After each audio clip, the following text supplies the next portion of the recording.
അപ്പോൾ അന്നേ എനിക്കറിയായിരുന്നു നവാസ് ഒരു മാധ്യമപ്രവർത്തകൻ മാത്രമല്ല ഒരു പ്രസ്ഥാനമായി തീരുമെന്ന് എനിക്കറിയാം.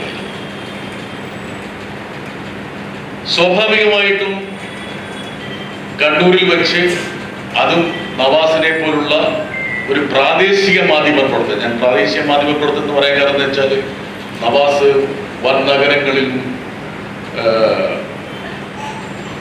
വലിയ വാർത്താ പ്രഭവ കേന്ദ്രങ്ങളിലൊന്നും ജോലി ചെയ്തിട്ടില്ലെങ്കിൽ പോലും നനുത്ത ഒരു സാന്നിധ്യമായി ഈ ഒരു ഭൂമികയുടെ വാർത്താ സ്രോതസ്സുകളെ തിരിച്ചറിഞ്ഞ് അതിൻ്റെ ഭാഗമായി മുമ്പോട്ട് പ്രയാണം ചെയ്തൊരു വ്യക്തിയാണ്. പലപ്പോഴും ഈ മാധ്യമപ്രവർത്തനത്തിൻ്റെ പള്ളപ്പിൽ പലരും വിസ്മരിക്കുന്ന ഒന്നാണ് ഈ ഗ്രാമീണ പ്രാദേശിക മാധ്യമപ്രവർത്തനം. യഥാർത്ഥത്തിൽ ഇന്ത്യയുടെ മാധ്യമ പ്രവർത്തനം കുട്ടികൊള്ളുന്നത് അതിൻ്റെ പ്രാദേശിക ഭൂമികയിൽ.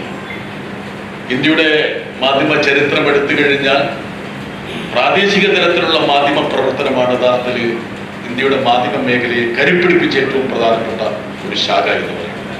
പിന്നീട് ഇത് യന്ത്രവൽകൃത സംവിധാനത്തിന്റെ ഭാഗമായി മാറിയപ്പോൾ ഒരു പളവളപ്പിൽ ഈ ഗ്രാമീണ പ്രാദേശിക മാധ്യമ പ്രവർത്തനമൊക്കെ വിസ്മരിക്കപ്പെട്ടു എന്നുള്ളത് മറ്റൊരു വശം.